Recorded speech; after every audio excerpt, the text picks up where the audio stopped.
Alhamdulillah, salatu wassalamu ala rasulillah, la hawla wa la quwwata illa billah. Ada pertanyaan?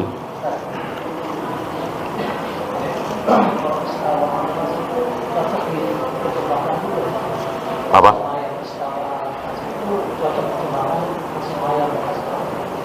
Tanyakan kepada ahli bahasa Indonesia dan ahli bahasa Arab juga ya. Bersemayam itu apa? Gitu. Kalau bersemayam itu diartikan duduk, ya salah. Ya. Kalau berada di, ya insya Allah. Nah, tanyakan kepada ahli bahasa Indonesia, bersemayam itu apa? Di kamus bahasa Indonesia apa? Duduk. Ya kalau duduk salah. Kalau duduk salah. Iya, kalau dimaksud berada, iya. Disitulah Allah berada. Di atas arsy, bukan di arsy ya. Di atas. Dengan dijelaskan bahwa Allah berada di atas arsy, bukan di arsy, karena tidak mungkin antara Allah dengan arsy apa nempel. Tidak mungkin Allah itu menempel dengan makhluknya. Sampai di sini ketahuan. Oh, berarti bukan duduk. Berarti bukan bertahta. Gitu. Ya berada di. Ya. Wallahu a'lam. Aku gulung langit dengan kedua tanganku. Bagaimana orang yang tidak percaya, tidak meyakini hal ini? Terancam kufur. Terancam kufur. Adapun kita yang mengkafirkan, jangan. Kita tidak tahu di mata Allah itu dia sudah kufur atau belum. Ya jangankan ini. Orang mengatakan, kalau badanku dibakar dan menjadi debu, menjadi abu, ditaburkan ke lautan, Allah tidak akan bisa menghidupkan aku lagi. Kufur nggak ucapan ini? Kufur. Orang ini kafir nggak? Orang ini kafir nggak? Ada contohnya kan? Orang ini masuk surga. Ya, orang ini masuk surga. Nabi yang bersabda. Ya. Artinya kita tidak tahu dia mengucapkan kalimat kufur itu karena apa. Allah yang tahu. Nah, maka cukup kita katakan dia terancam kafir. Apakah Khalifah Al-Ma'mum sempat bertaubat dan menarik balik keyakinannya bahwa Al-Quran adalah bukan makhluk? Tidak ada riwayat ya. Tidak ada riwayat. Justru kan Khalifah Al-Ma'mun meninggal detik-detik mau bertemu dengan Imam Ahmad. Jadi Imam Ahmad sudah dibawa untuk dipertemukan dengan Khalifah Al-Ma'mun yang waktu itu sedang memimpin jihad. Belum sampai ketemu, Khalifah Al-Ma'mun wafat. Ya, nggak ada riwayat beliau bertaubat dari ucapannya.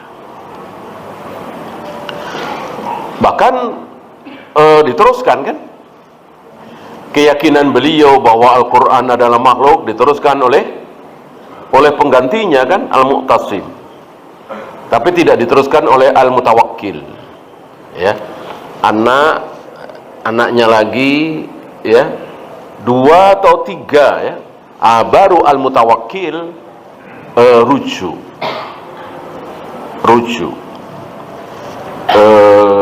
ke pendapat Ahlus Sunnah. Di waktu itulah Imam Ahmad dipersilahkan untuk membalas atas kedoliman musuh-musuhnya itu. Imam Ahmad tidak mau membalas. Jika lewat waktu salat fardu masuk ke sholat fardu berikutnya, tapi sholat fardu sebelumnya tidak sholat karena lupa. Wajib sholat. Kalau ketiduran, lupa, macet, dan seterusnya, asal tidak sengaja, maka harus sholat. Bahkan 2 hari yang lalu, bahkan 3 hari yang, bahkan kalau antum ingat tahun 2000, waktu tahun 99 atau 98, waktu demo rame-rame, ya, belum sholat asar misalnya. Sekarang ingat, ya, dan itu lupa, betul-betul lupa, maka sekarang sholat. Ya. Kecuali sengaja meninggalkan sholat, maka tidak bisa dibayar walaupun ribuan rakaat. Walaupun udah salam sholat lagi, berhenti makan, tidur, sholat, tetap tidak terbayar kalau sengaja. Satu-satunya jalan bertaubat, mohon ampun kepada Allah.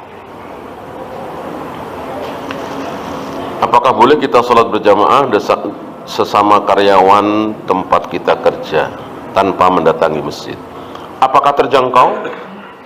Kalau terjangkau, kemudian terdengar adzan, apalagi cuman 7 meter, 10 meter, maka tidak boleh. Tidak boleh, ya. Berdosa tentunya, walaupun salatnya sah. Bagaimana suami istri berobat dengan satu dokter atau ahli bekam wanita? Ya tentu istrinya, ya, suaminya jangan. Istrinya ditangani oleh ahli bekam perempuan, ya, suaminya tentu tidak boleh. Camping anak-anak sekolah yang sudah haid tanpa mahram, tidak boleh, ya? Tidak boleh. Hal-hal seperti ini kan senang-senang, boleh ada, boleh tidak ada. Bagaimana cuman senang-senang melanggar syariat? Ya, boleh kalau tidak melanggar syariat. Jangan safar dalam kota tanpa mahram, nggak apa-apa. Kalau keluar kota safar, ya harus dengan mahram.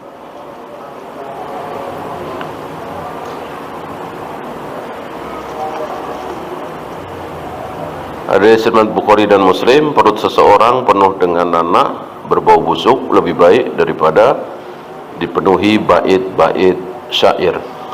Tentu syair-syair yang haram, syair-syair jahiliyah. Karena ada sahabat yang oleh Nabi disuruh bersyair, dan ketika bersyair Nabi memuji dan syairnya baik, gitu.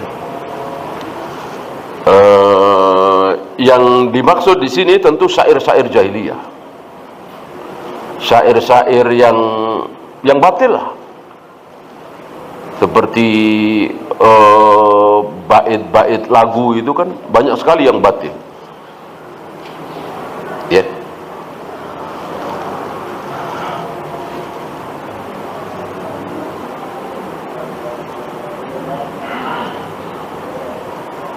Ada riwayat seorang istri menggugat suami di akhirat karena waktu di dunia hanya memberi roti pasar. Saya tidak tahu ada riwayat seperti ini. Jika ada, maka lihat suaminya. Kalau dia hanya bisa memberikan seperti itu, tentu tidak tercela. Bahkan ada seorang suami yang tidak sanggup memberikan nafkah apapun kepada istrinya karena sedang tidak punya uang, sedang nganggur misalnya. Apakah tercela? Tentu tidak. Yang tercela ketika dia makan enak, punya uang banyak, tapi dia berikan kepada istrinya hanya sedikit sekali. Karena Nabi mewajibkan berikan makan kepada istrimu sama dengan yang engkau makan. Bahkan budak aja kan seperti itu. Salah satu sunnah adalah makan sama dengan budaknya, memberikan makan budak apa yang dia makan sehari-hari. Wallahu.